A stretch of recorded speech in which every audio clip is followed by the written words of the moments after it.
ആദ്യം എന്നെ സുജോ ഇങ്ങനെ വിളിക്കും, പേര് ചൊല്ലി വിളിക്കും. അപ്പം ഞാൻ പെട്ടെന്ന് ഓ എന്ന് വിളിച്ചിട്ട് ഞാൻ നോക്കുമ്പോൾ ആരെയും കാണൂല.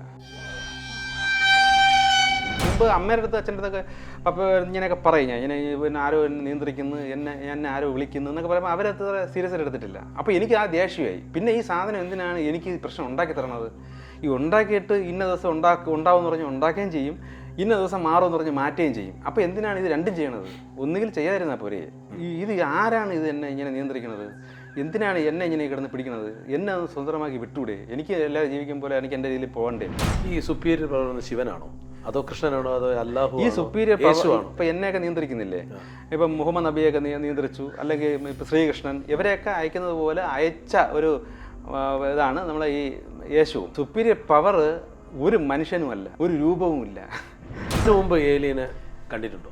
ഞാൻ നേരിട്ടൊന്നും കണ്ടിട്ടില്ല. പക്ഷേ എൻ്റെ ആത്മാവ് അവരുടെ ഇടയിലൊക്കെ പോയി അവരുടെ ഇടയിലൊക്കെ നിന്ന് തിരിച്ചു വന്നിട്ടുണ്ട്. പോസിറ്റീവും നെഗറ്റീവും മനുഷ്യൻ ചെയ്യേണ്ട പോസിറ്റീവും നെഗറ്റീവും മുല്ലപ്പെരിയാർ വിഷയത്തിൽ എന്താണ്? ഈ പോസിറ്റീവ് നെഗറ്റീവും എന്ന് പറയുന്ന കാര്യത്തിൽ പ്രധാനം നീതിയും ന്യായവും ഇപ്പം മനുഷ്യർക്കില്ല. ഇതിൽ പല കാര്യങ്ങളുള്ളൂ. ഒന്ന്, സ്ത്രീധനം.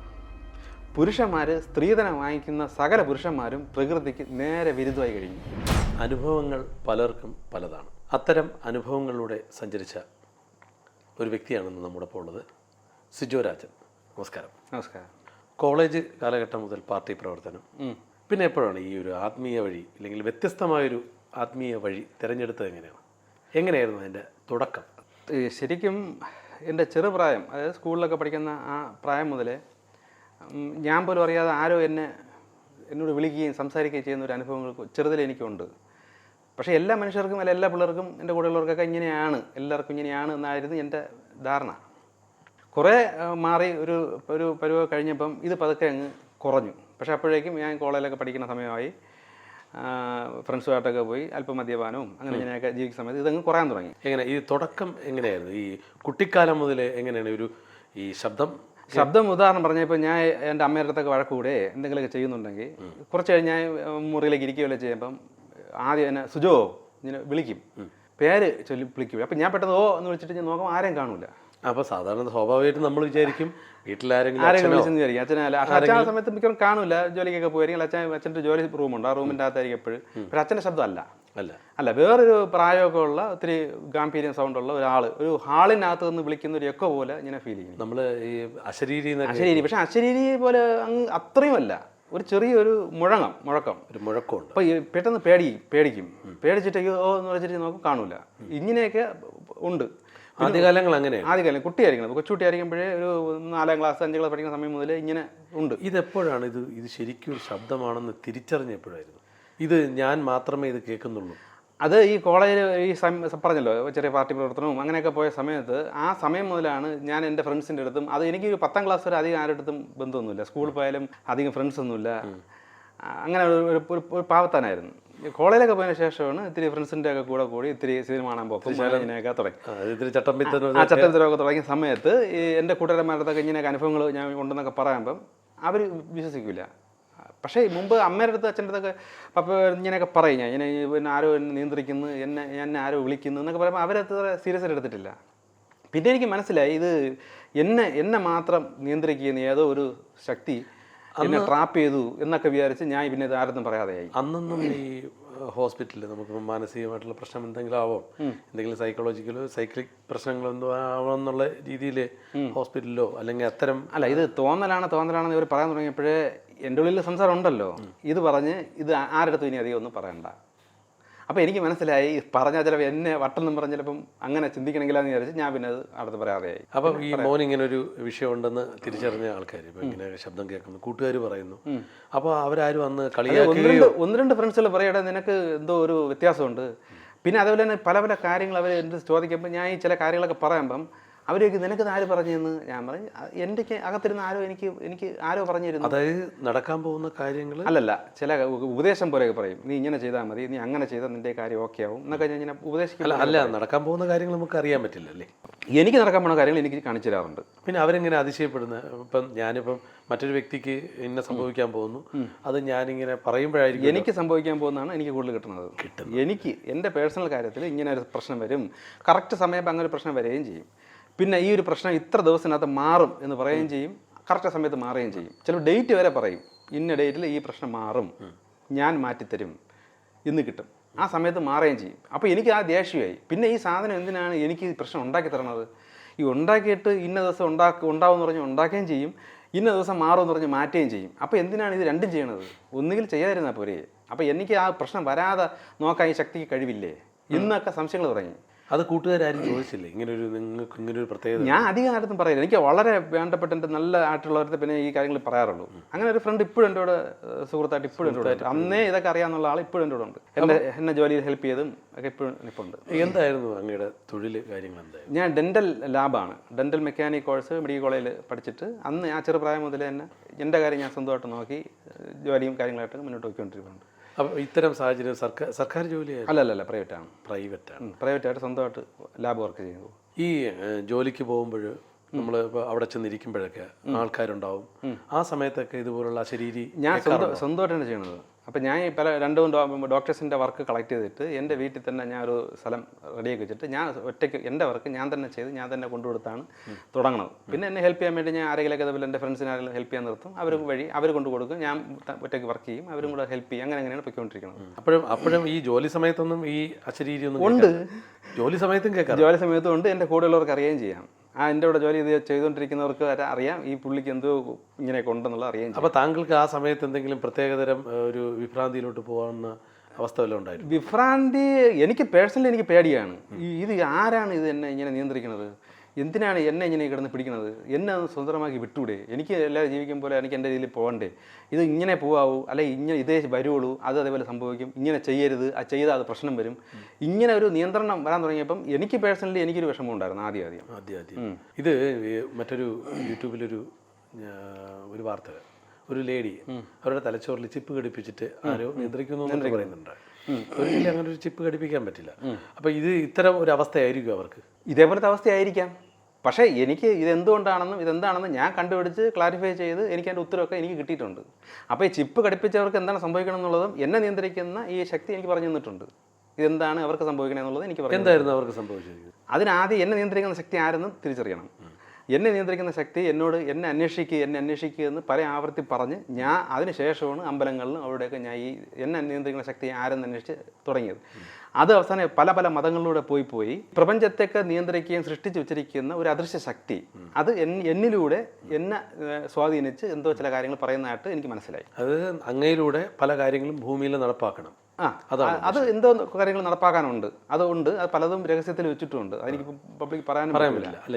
അതുകൊണ്ട് അങ്ങയിലൂടെ ആ ശക്തിക്ക് എന്തോ ഇവിടെ പ്രവർത്തിക്കാനുണ്ട്. അല്ലേ? അത് 100% ഉറപ്പ്. അതിന് വേണ്ടിയിട്ടാണ് എന്നെ പ്ലാൻ ചെയ്ത് നിർത്തിയേക്കുന്നത്. നമ്മൾ സെലക്ട് ചെയ്തേക്കുന്നത്. ഇത്തരം വ്യക്തികൾ അങ്ങ് മാത്രമാണോ ഇതേപോലെ ഓരോരോ ഡ്യൂട്ടീസ് ആയിട്ട് ഇപ്പോൾ എന്നോട് ആ ശക്തി എന്നോട് പറഞ്ഞത് വെച്ചാൽ പലരെയും ഇതേപോലെ അവർ തിരഞ്ഞെടുത്ത് വെച്ചിട്ടുണ്ട്, എന്നെ മാത്രമല്ല. അപ്പം ഞാൻ ചോദിക്കട്ടെ, ഇപ്പോൾ ഒരു ഈ അവധൂത പരമ്പരയിൽപ്പെട്ട ആൾക്കാരുണ്ടാവും, സന്യാസി വര്യന്മാരുണ്ടാവും, സായിബാബ പോലുള്ള അത്തരം ദൈവങ്ങളുമുണ്ട്. ഇവരൊക്കെ ഈ ശക്തിയുടെ അണ്ടറിലായിരിക്കും? ഇതേപോലെയുള്ള ഓരോ ശക്തികളുടെ ഇത് ഈ ഒരു ശക്തി മാത്രമല്ല. ഇപ്പോൾ ഇത് സൃഷ്ടാവായ ദൈവത്തിൽ നിൽക്കുന്ന വ്യക്തികളുടെ പ്രത്യേകത എന്ന് വെച്ചാൽ ആ ശക്തിയിൽ നിയന്ത്രിക്കപ്പെടുന്നവർ ഒരു മതത്തിലും ഇന്ന മതത്തിൽ ഉറച്ചു നിൽക്കില്ല. പക്ഷേ ഈ ശക്തിയുടെ കീഴിൽ അനേക ശക്തികളുണ്ട്.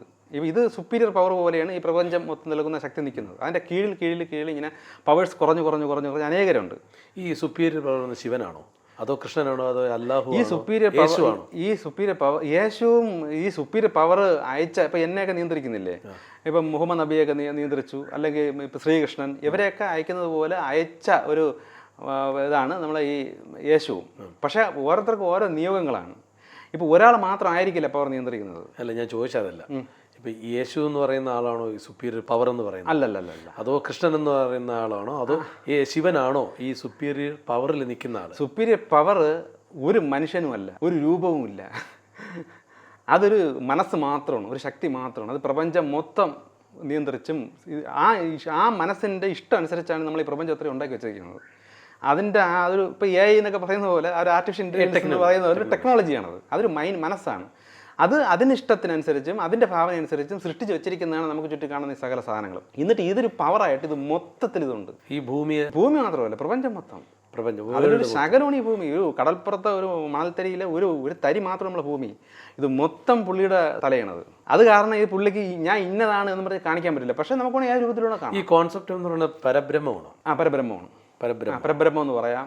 അത് ഓരോരുത്തർക്കും ഓരോ രീതിയിൽ എങ്ങനെ നമ്മൾ ഹിന്ദു പുരാണത്തിൽ പരബ്രഹ്മം എന്ന് പറയാം. ഹിന്ദു പുരാണം ഞാൻ ചോദിച്ചിട്ടുണ്ട്, എനിക്കൊന്ന് നേരിട്ട് കാണിച്ചു തരുമോ എന്ന് ചോദിച്ചപ്പോൾ എന്താണ് നിന്റെ ഭാവന, അതനുസരിച്ച് കാണിച്ചിട്ടാന്ന് പറഞ്ഞ് പല രീതിയിൽ കാണിച്ചു തന്നിട്ടുണ്ട്. എന്തൊക്കെ രൂപത്തിലാണ് കണ്ടത്? എനിക്ക് ആദ്യം ഒരു രാജാവെന്ന രൂപത്തിൽ എവിടെയോ ഒരു നല്ല കല്ലെന്ന് വെച്ചാൽ ഒരുപാട് രത്നങ്ങളൊക്കെ പതിച്ചിരിക്കുന്ന ഒരു കല്ലിൽ നമ്മളീ പോലെ കുഷനൊന്നുമില്ല, അതിൽ വെറുതെ ഇരിക്കുന്ന ഒരു രാജാവായിട്ട് എനിക്ക് കാണിച്ചു തന്നിട്ടുണ്ട്. പിന്നെ ഈ പ്രപഞ്ചം മൊത്തം ഈ ലെവലിൽ ഇങ്ങനെ നിൽപ്പുണ്ട്, ഇങ്ങനെ ഫ്ലാറ്റായിട്ട് പാത്രം പോലെ പ്രപഞ്ചം മൊത്തം. അതിൻ്റെ ബാക്കിലായിട്ട് ഇതെല്ലാം നോക്കിക്കൊണ്ടിരിക്കുന്ന നമ്മളെപ്പോലെ ഒരു മനുഷ്യ മുഖത്തിലും കാണിച്ചു തന്നിട്ടുണ്ട്. പിന്നെ ഒരു കത്തുന്ന തീയുടെ നടക്ക തീയുടെ അത് വെച്ചിട്ട് തന്നെ ഒരു മുഖം പോലെ ഇങ്ങനെ തള്ളി ഈ രൂപത്തിൽ ഞാൻ കാണിച്ചത്. ഇങ്ങനെ പല രീതിയിലാണ് പല സമയത്ത് ഞാൻ ചോദിക്കാൻ വേണ്ടി കാണിച്ചു തന്നിട്ടുണ്ട്. വേറെ ഒന്നുമല്ല, ഏലിയൻസ് രൂപത്തിൽ വരെ കാണിച്ചു തന്നിട്ടുണ്ട്. ഏലിയൻസ് രൂപം വെച്ചാൽ നമ്മൾ ഈ സിനിമയിലെ കാണുന്ന രൂപമുണ്ടല്ലോ. അപ്പം ഞാൻ ചെയ്തതിൽ ഏതിനു മുമ്പ് ഏലിയനെ കണ്ടിട്ടുണ്ടോ? ഞാൻ നേരിട്ടൊന്നും കണ്ടിട്ടില്ല. പക്ഷേ എൻ്റെ ആത്മാവ് അവരുടെ ഇടയിലൊക്കെ പോയി അവരുടെ ഇടയിലൊക്കെ നിന്ന് തിരിച്ചു വന്നിട്ടുണ്ട്. ഏലിയൻ്റെ ഇടയിൽ എന്നെ പ്രഹ്ലാദൻ്റെ ആത്മാവിനെ ഞാൻ അങ്ങോട്ട് പോയി ജീവിച്ചിട്ടുണ്ട്. അവരുടെ ഇടയിലൊക്കെ പോയി എത്ര കാലം ജീവിച്ചു? പെട്ടെന്ന് പോയിട്ട് ജസ്റ്റ് കുറേ നേരം കഴിഞ്ഞിട്ട് തിരിച്ചു വരും. വർഷങ്ങളോളം അങ്ങനെയൊന്നുമില്ല. അല്ല ഞാൻ ചോദിച്ചത് ചില സമയങ്ങൾ നമ്മുടെ ഇവിടെ നിന്ന് മാറിപ്പോകുമ്പോൾ. അപ്പം എനിക്ക് പോകുമ്പോൾ എനിക്കറിയാം ഞാൻ കട്ടിൽ കിടപ്പുണ്ട്, അല്ല ഇന്നടത്ത് ഞാൻ ഇരിപ്പുണ്ടെന്ന് എനിക്കറിയാം. അതായത് എൻ്റെ ആത്മാവ് എൻ്റെ ശരീരം കാണുന്നില്ല, പക്ഷേ എനിക്ക് അറിയാം ഞാൻ അവിടെ ഉണ്ട്, എൻ്റെ ബോഡി അവിടെ ഉണ്ടെന്ന് എനിക്കറിയാം. ഞാൻ തിരിഞ്ഞു നോക്കി കാണുന്നില്ല, കാര്യം വേറെ എവിടെയാണ് ഞാൻ നിൽക്കുന്നത്. അപ്പം അവിടെ നിന്നുകൊണ്ട് എനിക്കിങ്ങനെ കണ്ടുകൂടാ. വേറൊരു ലോകത്ത്, വേറൊരു സ്ഥലത്ത്, സ്ഥലം എന്ന് പറഞ്ഞാൽ ലോകം വേറൊരു ശരിക്കും പറഞ്ഞാൽ ഞാൻ ചോദിച്ചപ്പോൾ എൻ്റെ പറഞ്ഞ് വേറെ ഡയമെൻഷനിൽ എന്നാണ് പറഞ്ഞത്. അത് ഇവിടെ തന്നെയാണ്. ഈ ഏലിയൻസും ഇവരൊക്കെ ഈ ഓരോരോ ലെയർ ഓരോ ഡയമെൻഷൻ, ഇപ്പോൾ 4th ഉണ്ട്, 5th ഉണ്ട്, 6th ഉണ്ട്, അങ്ങനെ ഡയമെൻഷൻ ഉണ്ട്. ഈ ഡയമെൻഷനിലൊക്കെയാണ് ഇവർ നിൽക്കുന്നത്. നമുക്ക് 3ലാണ് നമ്മളെ നിൽപ്പ്. അപ്പോൾ ഈ സാധാരണ മനുഷ്യൻ 3 ഡയമെൻഷൻ കഴിഞ്ഞും പോകാൻ പറ്റും. ആ ലെവലിൽ മനുഷ്യന് എന്തെങ്കിലും ടെക്നോളജിയോ അല്ലെങ്കിൽ എന്തെങ്കിലും ഭാവിയിൽ അവനായിട്ട് സൃഷ്ടിച്ച് വെച്ചാൽ പോകാൻ പറ്റും. എന്നോട് പറഞ്ഞ ശക്തി പറഞ്ഞിട്ടുള്ളത് ഇപ്പോൾ ഉള്ള ഈ മനുഷ്യരാശിക്ക് 4th പോകാനുള്ള ഇതില്ല, അതങ്ങനെയാണ് സൃഷ്ടിച്ച് വെച്ചിരിക്കുന്നത്. പക്ഷെ അവരുടെ സൃഷ്ടിയിൽ എന്ന് വെച്ചാൽ അവർക്ക് ആ ലെവലിലാണ് അവർ സൃഷ്ടിച്ച് വെച്ചിരിക്കുന്നത്. അവർക്ക് 3ൽ വരാം, ഇടയ്ക്കിടയ്ക്ക് 3ൽ വരും. അതായത് ഈ ഏലിയൻസ് ഇടയ്ക്കിടയ്ക്ക് കാണുന്നു അത് 3ൽ വരണതാണ്.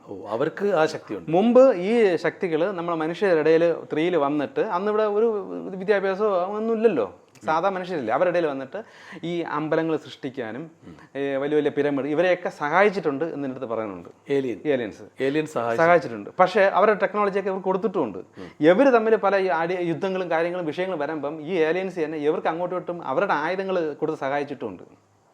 അതായത് ഈ മനുഷ്യർ തമ്മിൽ പ്രശ്നങ്ങൾ വരുമ്പോൾ അവർ ആയുധം കൊടുത്ത് സഹായിച്ചിട്ടുണ്ട്. ഇവിടെ ഈ വിഭാഗം അവർക്കും കൊടുക്കും, ഈ വിഭാഗം ഇവർക്കും കൊടുക്കും. അപ്പം ഈ ഏലിയൻസിന് 2-3 വിഭാഗങ്ങളുണ്ട്. അവർ തമ്മിൽ ഇവിടെ കിടന്ന് അടികളും കൂടിയിട്ടുണ്ട്. അതൊക്കെ എനിക്ക് കാണിച്ചു തന്നിട്ടുണ്ട്. ഏലിയൻസ് ഈ ഭൂമിയിൽ വന്നിട്ട് ഇവിടെ കിടന്ന് അവർ വഴക്കുമ്പോഴും പ്രശ്നങ്ങൾ ഉണ്ടാക്കിയിട്ടുണ്ട്. അപ്പോൾ ഏലിയൻ സിനിമയൊക്കെ ഒറിജിനലാണ് അല്ല, പറ്റാത്ത ലെവലിൽ നിൽക്കും. ഒരു ഏലിയൻ്റെ ഒരു സിനിമ ഒരു ഡയറക്ടറെ തോട്ടിൽ വരുന്ന രചന, അത് എഴുതുന്നു, അത് സിനിമയാക്കുന്നു. നമ്മൾ കണ്ടിട്ടില്ലാത്ത രൂപങ്ങളൊക്കെ അദ്ദേഹം കണ്ടെത്തുന്നു. ഇങ്ങനെ ആയിരിക്കാം. അപ്പം ഞാൻ ചോദിച്ചത്, അപ്പം നമുക്കും ആ സിനിമ കണ്ടുള്ള ഒരു മെമ്മറിയിലുള്ള ഏലിയൻ്റെ രൂപമായിരിക്കുമല്ലോ നമുക്കും കാണാൻ പറ്റുന്നത്. ഒരു എഴുത്തുകാരൻ അവന് ഭാവന വരുന്നത് അവൻ്റെ കോൺസെൻട്രേഷനിലാണ്. അതീവ കോൺസെൻട്രേഷനിൽ നിൽക്കുമ്പോൾ ഉപബോധ മനസ്സിലൂടെയാണ് അവർക്ക് മിക്ക കഥകളും കിട്ടുന്നതും രൂപങ്ങളും കിട്ടുന്നതും. ഇവിടെ ആ പിക്ചർ കൊടുക്കുന്നത് ഇവരാണ്, അയാൾക്ക് തന്നെ ഉണ്ടായി വരണതല്ല. ഈ മനസ്സിലൂടെ ഈ 4th ഡയമെൻഷൻ നിൽക്കുന്ന ഇവർ തന്നെ ഇയാൾക്ക് ചില മെസ്സേജുകൾ കൊടുക്കും. ഇതാണ് ഇയാൾക്ക് കിട്ടി എന്ന് പറഞ്ഞ് അയാൾ എഴുതി വെക്കണതും വരച്ച് വെക്കണതും. അപ്പോൾ അദ്ദേഹത്തിൻ്റെ ബുദ്ധിയിൽ തോന്നിയതല്ല, അദ്ദേഹത്തിനെ കൊണ്ട് ആ ഏലിയൻസ് തന്നെ അവർ ഇൻഫർമേഷൻ കൊടുത്ത് ചെയ്യിപ്പിക്കണതാണ്. ഇതേപോലെ ചില സാധനങ്ങളാണ് ഈ ചില വ്യക്തികളാക്കി നേരത്തെ പറഞ്ഞതുപോലെ എന്നെ ആരെ നിയന്ത്രിക്കുന്നു പറഞ്ഞാൽ ഇതേപോലെ ചില ശക്തികൾ അവരെയൊക്കെ നിയന്ത്രിക്കുന്നുണ്ട്. പക്ഷെ അവർ ഇതിലോട്ടും വിശ്വസിക്കുന്നില്ല, അവർ ഇതിൽ നിന്ന് രക്ഷപ്പെടാനുള്ള മറ്റേ നമ്മുടെ മാർഗ്ഗം നോക്കും വിശ്വസിക്കുന്നില്ല. അപ്പോൾ അവർ ഈ രണ്ടും കൂടെ പെട്ട പരത്തിൽ അവർ ഇത് ടെക്നോളജിക്കൽ പരമായിട്ട് ചിന്തിച്ചു നടക്കുകയാണ്. ശരിക്കും വേറെ ഡയമെൻഷൻ നിന്നുകൊണ്ട് ചില ശക്തികൾ അവരെ നിയന്ത്രിക്കുക തന്നെ ചെയ്യുകയാണ്. കാരണം എനിക്ക് അനുഭവമുണ്ട്, എന്നെ ഇതേപോലെ നിയന്ത്രിച്ചിട്ടുണ്ട്. പക്ഷേ എന്തോ ഭാഗ്യത്തിന് എന്നെ ഇത് കൊണ്ടുപോയി പ്രാന്തനാക്കിയില്ല. പകരം എൻ്റെ അടുത്ത് നല്ല രീതിയിൽ ഇടപെടുകയും എന്നെ കൂടുതൽ പോസിറ്റീവാകാൻ സഹായിക്കുകയും എന്നെ പല കാര്യങ്ങൾ എൻ്റെ അടുത്ത് പറഞ്ഞു തരികയാണ് ചെയ്തുകൊണ്ട് ഞാൻ ഇപ്പോൾ അങ്ങേ കൊണ്ടൊരു ജോലി ചെയ്യാൻ ഇവിടെ ഏൽപ്പിച്ചു, അല്ലെങ്കിൽ അങ്ങേ തിരഞ്ഞെടുക്കപ്പെട്ട ഒരു വ്യക്തിയാണ് അല്ലേ? ശക്തി തിരഞ്ഞെടുക്കപ്പെട്ട ഒരു വ്യക്തിയാണ്. അങ്ങക്ക് എന്താണ് ഇവിടെ ജോലി, ഈ ഭൂമിയിൽ ചെയ്യേണ്ട ജോലി? ഇത് ഒന്ന്, ഞാൻ ഈ ചെറുപ്രായം ഞാൻ പറഞ്ഞില്ലേ, കൊച്ചു കുട്ടിയായിരിക്കുമ്പോൾ തന്നെ ഒരുപാട് സ്വപ്നങ്ങൾ കാണും. അതിൽ കൂടുതലും നശീകരണമാണ്, ഭൂമിയുടെ നാശം, വേറെ ഗ്രഹത്തിൽ നിന്ന് ചില ജീവികൾ വന്ന് മനുഷ്യരെ നശിപ്പിക്കുന്നു. ഇങ്ങനെ എത്ര വയസ്സുണ്ടാവും? അതൊക്കെ ഒരു 6ാം ക്ലാസ് 7ാം ക്ലാസ് 8ാം ക്ലാസ് ആ സമയം മുതലേ ചെറിയ എൻ്റെ കപ്പാസിറ്റിക്ക് അനുസരിച്ച് 86 കാലഘട്ടത്തിൽ അന്നൊന്നും ടി വി ഒന്നുമില്ല, സിനിമയൊന്നും ഞാൻ കണ്ടിട്ടൊന്നുമില്ല. ഇതൊക്കെ കണ്ടതിന് ശേഷമാണ് ഇങ്ങനെയുള്ള സിനിമകളിൽ കാണണമെന്നുള്ളത് എനിക്ക് തോന്നും. അപ്പം ഞാൻ കാണുമ്പം ദൈവമേ, ഇവ ഈ കണ്ട കാര്യങ്ങളെല്ലാം ഞാൻ 5 കൊല്ലം മുമ്പ് സ്വപ്നത്തിൽ കണ്ടതല്ലേ എന്ന് എനിക്ക് അപ്പോഴും എനിക്ക് കത്തും. കാരണം ഞാൻ ഇതൊക്കെ ഇങ്ങനെയുള്ള കാര്യങ്ങൾ അതേപോലെ ഏതാണ്ട് കണ്ടിട്ടുണ്ട്. ഇങ്ങനെ നമ്മുടെ വളർച്ച അനുസരിച്ച് ഈ കാണിക്കുന്ന ഈ കാര്യത്തിൻ്റെ തീഷ്ണത കൂടും, വളരെ മൃഗീയമായ ലെവലിലോട്ടൊക്കെ കാഴ്ചകൾ കാണാം. ഞാൻ ഇങ്ങനെയുള്ള കാര്യങ്ങൾ കണ്ട് വന്നതിന് ശേഷം സിനിമ CD അന്ന് കാസറ്റൊക്കെയാണ്, കാസറ്റൊക്കെ എടുത്ത് കണ്ടതിന് ശേഷം പിന്നെ എനിക്ക് കാണിച്ചു തരണമ്പം കുറച്ച് കടുത്ത രീതിയിലാണ്. കൊച്ചു കുട്ടികളെ വരെ കത്തിച്ച് നശിപ്പിച്ച് കളയല്, ഇങ്ങനെ ഭയങ്കര. അതെന്തിനാ അങ്ങനെ കാണിക്കുന്നത്? ഇതൊക്കെ ഭാവിയിൽ ഭൂമിയിൽ നടക്കും എന്ന് പിന്നീട് ഈ ശക്തി എന്നോട് അറിയിച്ചു തുടങ്ങി. അതായത് നേരത്തെ കൂട്ടി നമുക്ക് മുന്നറിയിപ്പ് കാണിച്ചു തന്നതാണ്. അപ്പം ഞാൻ ചോദിച്ചു, ഇത് എന്തുകൊണ്ടാണ് ഇത് ഇങ്ങനെ സംഭവിക്കുന്നത്, എന്താണ് കാരണം എന്ന് പറഞ്ഞപ്പോൾ ഭൂമിയിൽ ഒരു അഴിച്ചുപണി പ്രകൃതി ചെയ്യാൻ പോകുന്നു. ഈ പറഞ്ഞ സുനാമി, ഇതെല്ലാം ഇപ്പോൾ വന്ന കൊറോണ സമയത്ത് ഇതെല്ലാം എനിക്ക് നേരത്തെ കാണിച്ചു തന്നിട്ടുണ്ട്. ഞാൻ ആ സമയത്ത് എൻ്റെ ഫ്രണ്ട്സിനടുത്ത് ഫേസ്ബുക്കിലൊക്കെ അറിയിക്കുകയും ചെയ്തിട്ടുണ്ട്, ഇങ്ങനെയുള്ള ഒരു വ്യാധി വരാൻ പോകുന്നൊക്കെ പറഞ്ഞിട്ടുണ്ട്. പക്ഷേ ഈ കൊറോണയ്ക്ക് മുമ്പ് വരാം. എന്ത് വ്യാധിയാണെന്ന് അറിയാം. എന്തോ രോഗം പിടിച്ച ആൾക്കാർ അവിടെ റോഡിലൊക്കെ മരിച്ചു കിടക്കുന്നു, റോഡിൽ മരിച്ചു കിടക്കുന്നതായിട്ട് കാണിച്ചു തന്നിട്ടുണ്ട്. ബോഡി പോലും എടുത്തുകൊണ്ട് പോകാൻ മടിച്ച് നിൽക്കുന്നു, ആ വേഷമൊക്കെ ഇട്ട് ഫുൾ ഒക്കെ മൂടിക്കൊണ്ട് ആൾക്കാർ നിൽക്കുന്നു, ഇങ്ങനെയൊക്കെ എനിക്ക് കാണിച്ചു തന്നിട്ടുണ്ട്. അപ്പോൾ എനിക്കറിയാം എന്തോ. ഇത് എത്ര വർഷം മുമ്പായിരുന്നു? കൊറോണയ്ക്ക് എത്ര? 2016-17 ആ സമയത്തൊക്കെ ഞാൻ ഇത് കാണുന്നു. അപ്പോഴും എൻ്റെ ഫ്രണ്ട്സ്, എൻ്റെ ഡോക്ടേഴ്സ് ഫ്രണ്ട്സൊക്കെ ഉണ്ട്, അവരുടെ അടുത്തൊക്കെ ഞാൻ ഇത് അറിയിക്കും, ഒരു പ്രശ്നം വരാൻ പോണു. അപ്പോൾ അവർ വന്നപ്പോൾ എന്നെ വിളിച്ചു, നീ പറഞ്ഞ പോലെ സംഭവിച്ചില്ലടാ എന്ന് പറഞ്ഞ് അവരെന്നെ വിളിച്ച് പറഞ്ഞിട്ടൊക്കെ ഉണ്ട്. അങ്ങനെ പലർക്കും എൻ്റെ ഈ മേഖല, എൻ്റെ കൂടെ എന്നെ വർക്ക് ചെയ്യുന്ന പല ഡോക്ടേഴ്സിനും അവർക്കൊക്കെ അറിയാം എനിക്ക് ഇങ്ങനെ ചില പരിപാടികളുണ്ടെന്ന്. അപ്പം ചിലരൊക്കെ പലതരം ചോദിക്കുകയും ചെയ്യും, ഇന്ന് അടുത്തതിന് എന്താണ്, നിനക്ക് വല്ലതും കിട്ടിയോ? ഞാൻ പറയും കുറേ കാര്യങ്ങൾ കിട്ടിയിട്ടുണ്ട്, ഇതൊക്കെ എപ്പോൾ നടക്കും എങ്ങനെ നടക്കുമെന്ന് എനിക്ക് അറിഞ്ഞുകൂടാ, പക്ഷെ എന്തൊക്കെ കാര്യങ്ങൾ ഇനിയും ഭൂമിയിൽ നടക്കും. നേരത്തെ കൂട്ടി അറിയാൻ പറ്റുമെന്ന് പറഞ്ഞു. അപ്പോൾ ചില കാര്യങ്ങൾ ഇപ്പോൾ പലരും ഇപ്പോൾ പ്രവചിക്കുന്നുണ്ട്. ഈ പ്രവചനങ്ങളെല്ലാം സത്യമായിരിക്കും? പ്രവചനങ്ങളൊന്നും ഇനി നടക്കൂല. അപ്പോൾ മുല്ലപ്പെരിയാർ പൊട്ടു എന്ന് പറഞ്ഞ് പ്രവചിച്ചു തസ്മൈ ഗുരുജിയുടെ കാര്യം, ഞാൻ അതിലോട്ട് വരികയാണ്. അങ്ങ് നമ്മൾ ഈ ഇന്റർവ്യൂവിന് ഇരിക്കാനുള്ള കാരണവും ആ ഒരൊറ്റ വീഡിയോ ആണ്. തസ്മൈ ഗുരുജിയുടെ വീഡിയോ കണ്ടിട്ട്, തസ്മൈ ഗുരുജിയുടെ ശിഷ്യൻ മുല്ലപ്പെരിയാർ പൊട്ടുന്നു. അത് ഒരു കുഞ്ഞു പയ്യനാണ് കാണുന്നു. മുല്ലപ്പെരിയാറിൻ്റെ കേസ് ഞാൻ വർഷങ്ങൾക്ക് മുമ്പേ ഞാൻ ചോദിച്ചപ്പോൾ എന്നോട് പറഞ്ഞതെന്ന് വെച്ചാൽ, തിന്മ പ്രവൃത്തിയിൽ മനുഷ്യൻ പെരുകി മനുഷ്യൻ ഫുൾ നെഗറ്റീവിലോട്ടാണ് പോകുന്നത്. പ്രകൃതി മനുഷ്യനെ ഒരു നിയമം വെച്ചിട്ടുണ്ട്, ഒരു വ്യവസ്ഥയിലാണ് മനുഷ്യനെ വെച്ചിട്ടുള്ളത്. മൃഗങ്ങൾക്ക് വെച്ചിട്ടുണ്ട്, മനുഷ്യനും വെച്ചിട്ടുണ്ട്.